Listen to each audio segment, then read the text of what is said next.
Here's the big challenge of life. You can have more than you've got because you can become more than you are. That's the challenge. And of course, the other side of the coin reads, unless you change how you are, you'll always have what you got. Everybody hopes things will get better. Everybody hopes. Poor people hope. That ought to tell you something.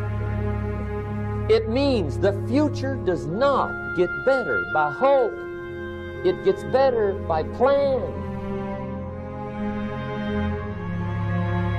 If you wish to be successful, study success. If you wish to be happy, study happiness. If you wish to be wealthy, study wealth. Don't leave it to chance. Make it a study. Some people just go through the day with their fingers crossed. See, that won't do it. You've got to study the things that can change your economic, social, spiritual, personal life. If you don't like how it is for you, change it. If it doesn't suit you, change it. If it doesn't please you, change it. If it isn't enough, change it. And I challenge you to do that because you can change. See, you don't ever have to be the same again after tonight, only by choice. Get around successful people and listen. Now, you can also learn from unsuccessful people. Take notes on both, negative and positive. On the negative, the notes are called What Not to Do. And you got to learn what not to do as well as what to do. So learn from the negative as well as the positive. Okay? Find out what poor people read and don't read it. Right? That's good information. Learn from the negative. But now you can also learn from the positive. Get around successful people. Listen to what they say. Listen to how they say it. It's important. We've all got about 16 waking hours. Practice listening those 16 hours. And I say practice listening because listening isn't easy. I found out it's easier to talk than it is to listen. But if you will practice listening the 16 hours you're awake, sure enough, from surprising sources comes great ideas. In sales training we teach, if you want to learn sales, listen to the kids. Kids have got to be the master salespeople of all time. They have no equal. Father tells his young son, no, you cannot have an ice cream cone. 30 minutes later, he's licking on one. That'd be 30 minutes worth listening to. They got moves you wouldn't believe. Persistence runs deep like the ocean. And the kids never took a class on how to overcome objection. They already know how. They don't need classes. You tell kids no, that goes right on by. They give you 3 good reasons. You say no, it goes right on by. They give you 3 more. They're masters. So listen and learn. Now here's some of the best advice I've got for the whole evening. It won't get any better than this. This is it. Poor people ought to take rich people out to dinner and listen. That's some of the best I got. If a guy's not doing well, one of the first things he ought to do is find a guy that is doing well and offer to buy him his dinner. Spend $50, $60, $80, $100. Go for the full 9 course. Start him on the juices and hors d'oeuvres. Get him started talking. The salad takes 15 minutes. Keep it rolling. Biggest steak in town takes 45. Keep it rolling. Pour on the dessert. Stretch that meal out about 2 hours. If you get a successful person to eat and talk for 2 hours, they're liable to drop ideas in your lap, change your life. Multiply your income by 2, by 3, by 5. But you're right. Poor people don't usually take rich people out to dinner. That's the problem. The guy said he's rich, let him buy his own dinner. I'm not coming up with any money. And he says, besides, you work where I work. By the time you struggle home, it's late. You're lucky to get your own supper, let alone running around trying to find a rich man to feed. And the guy's behind on his house payment. Good worker, hard worker, sincere. But you got to be better than sincere. Work hard. You wind up broke. You got to be better than a good worker. You got to be a good listener. And remember, what you read and what you hear, put the good stuff in your journal.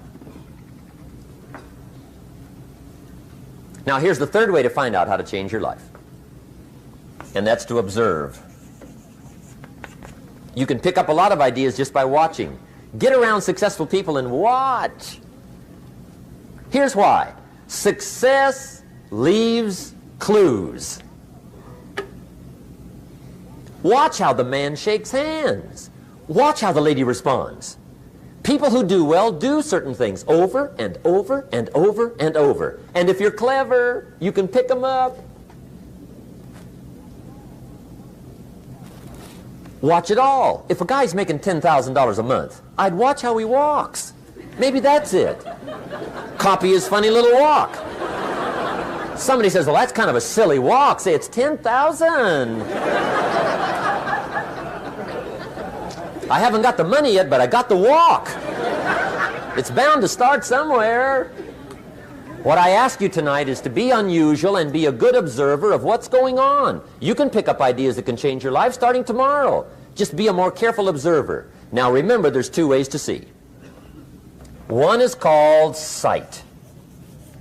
See with your eyes. The other one is called insight. See with your mind. See with your eyes, you'll see things. See with your mind, you'll see answers. Put your eyes and your mind to work. And the best advice on developing sight and insight is pay attention. Don't miss anything. In the weekend seminar we teach, one of the greatest fatalities to success is preoccupation, lack of concentration. The guy's mind wanders. See, you wind up average. You've got to learn to zero in and concentrate. I read a good article one time, Reader's Digest. The title was, Wherever You Are, Be There. Excellent. Don't miss anything. Now, we've lingered a little bit long on number one here for personal development. Find out how things work, but it's so very important finding out, and I've given you 3 ways to find out. Now here's the second step to personal development. Okay, number 1 was find out how things work. Here's number 2, go to work.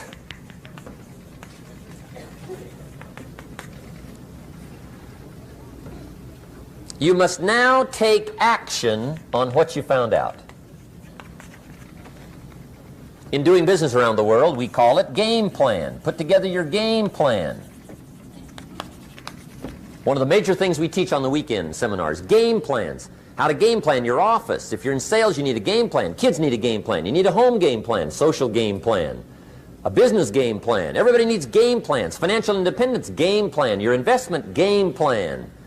Don't think in your head. Put it on paper. Don't operate out of your mind. Operate from paper. I often ask somebody, what are you going to do the next 6 months? And somebody starts to tell me. I say, no, don't tell me. Show me. Show me your game plan for the next 6 months. Then I can look at things and maybe I can help. But you got to operate from paper. Put it on a game plan. Take action on what you found out. Now here's the best word I know of to go with action. Massive. See, that'll change everything. Massive action is called the cure-all.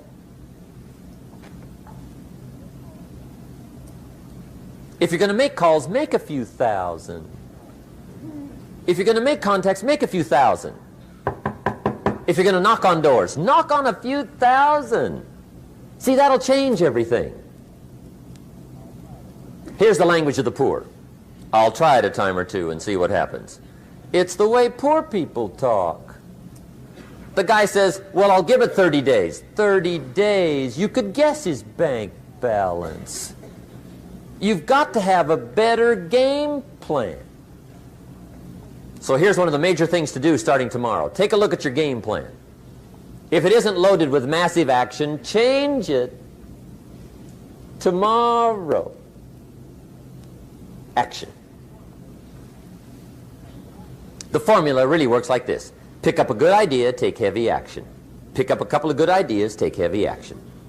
That's the formula for success. Heavy action.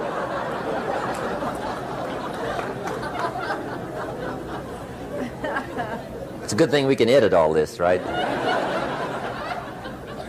The formula for success: take heavy action on a good idea. Right? That's the ratio. Now here's the key. Don't wait till you've learned 2,000 or 3,000 things. Because that way you'll use up all the time. And you could wind up smart and broke. And hey, it's okay to be dumb and broke. But if a guy's smart and broke, that's pitiful. Don't let your learning lead to knowledge. You'll become a fool. Let your learning lead to action. You can become wealthy.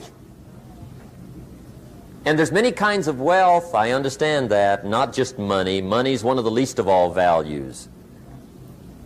I know some people with a lot of money that are very poor. Evita sings, "As for fortune and as for fame, they are illusions. They're not the solutions they promise to be." So there's all kinds of wealth, but to get a big share coming your way, you've got to have a heavy action game plan.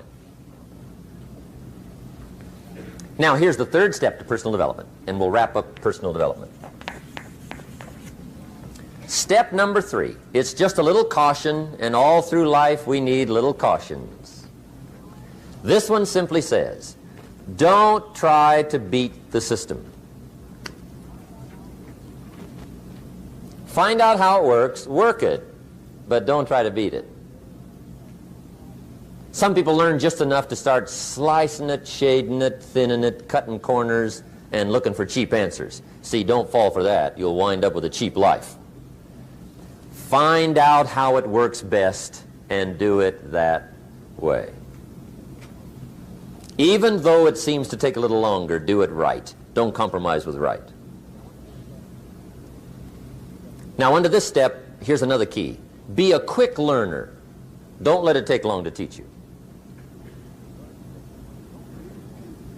Learn quick. Don't run at the wall too many times.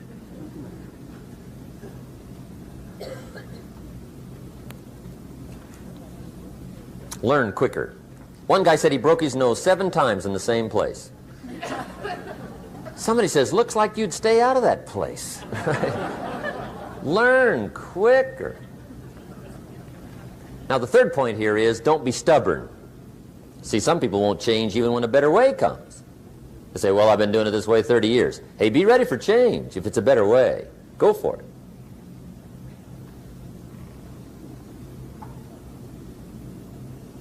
But don't try to beat it.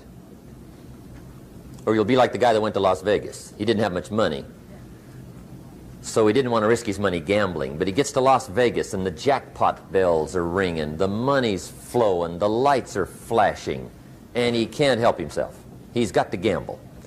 But instead of gambling with his cash, he decides to play the mental gambling game.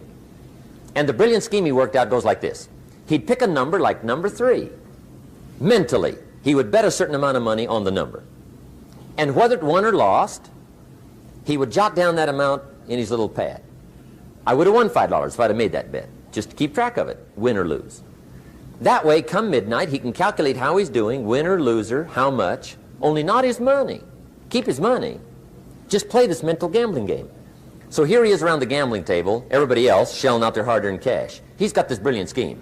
Instead of betting with his money, he's betting with his mind, and he lost his mind.